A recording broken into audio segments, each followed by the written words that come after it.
We are losing the night. Natural darkness and the stars are being overwhelmed by artificial light. The artificial light that we're pumping out every night across whole continents is so powerful. The majority of people in North America and Europe have never seen the Milky Way. Light pollution is clearly bad news for stargazers, but what's alarming scientists is the growing evidence of its contribution to biodiversity loss. Pioneering experiments around the world, like this one north of Berlin, are showing how artificial light's influence extends far deeper than previously thought, even into the water. We are here at Lake Stechlin, which is one of the deepest and clearest lakes in northern Germany. It's also a sprawling outdoor laboratory, where one study is focusing on zooplankton, microscopic creatures that are key to supporting life on Earth. These might be small things, but that is the most important biomass of, the amount of organisms around the world. They eat algae and they are being eaten by fish, so they are a very critical component of the aquatic food web. Scientists working here have co-developed a high-resolution camera and AI computer program. So I'm putting the camera down, let's see. The system is revealing new detail about the nightly migration of these creatures. Very simply, during the day the zooplankton has to hide at lower depth to not be seen by visual predators, and at night they come up to the surface to forage on algae, on phytoplankton. Deployed under illuminated bridges in Berlin, the camera showed that zooplankton stayed at lower depths, suggesting that artificial light can interrupt their feeding cycle. Now, when we put light on these systems, they might never have time to go eat because it's always light and they're always afraid of getting eaten by the fish. That's why we have to investigate that. If light pollution stops them feeding, any decline could cause a collapse of fish populations further up the food chain. But other creatures are also being affected. And it's not just the amount, but also the type of light pollution that's disrupting nature. LED technology has made lighting cheaper and more energy efficient, but it's also turned outdoor lighting more blue.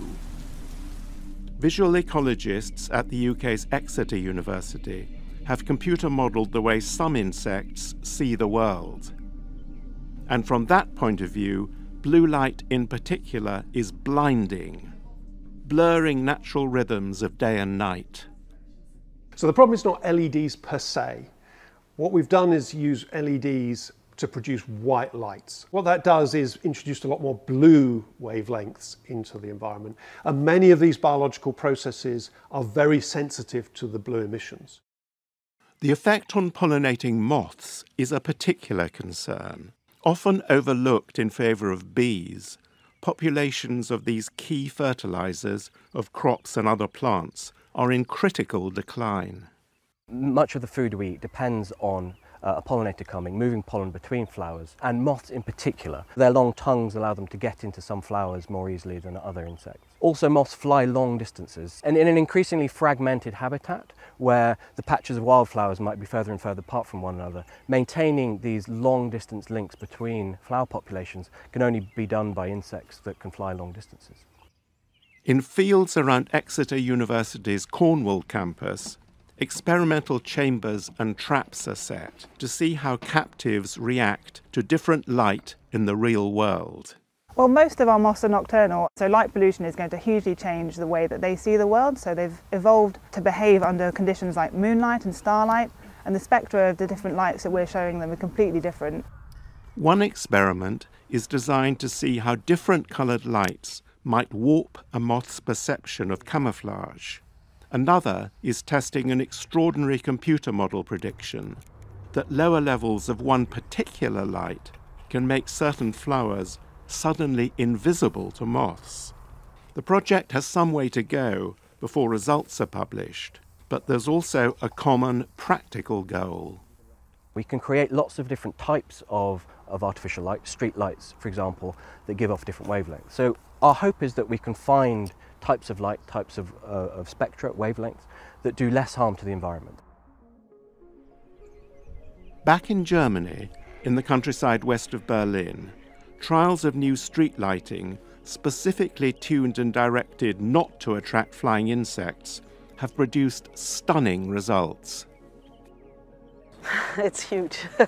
It's actually even better than we thought. We said we want to reduce the vacuum cleaner effect, so the attraction towards the light source. And it's actually really what happens. Dramatic insect declines have been reported in Germany. Many factors like habitat loss and agricultural pesticides have been blamed. But for vulnerable aquatic insects like mayflies, light pollution is a known threat. The mate finding is interrupted because the males, they are trapped near the light sources. But the other problem is that females, when they lay their eggs, they are distracted by lit roads. They get confused and no more mayflies if the eggs are not laid into water. Now, trials are underway to test the new lights on footpaths and roads in 4 towns across Germany. For their Berlin-based manufacturer, the science has inspired a new range of commercial fittings, specifically designed to cut emissions of polluting light. We really learned exactly how to work with lighting curves, with distances, color temperatures, light cutoff, to really achieve an acceptable level, to be in harmony with nature. Everyone concerned about the health of Earth's delicate web of life hopes that society will recognize the need to halt the growing disruptive influence of artificial light.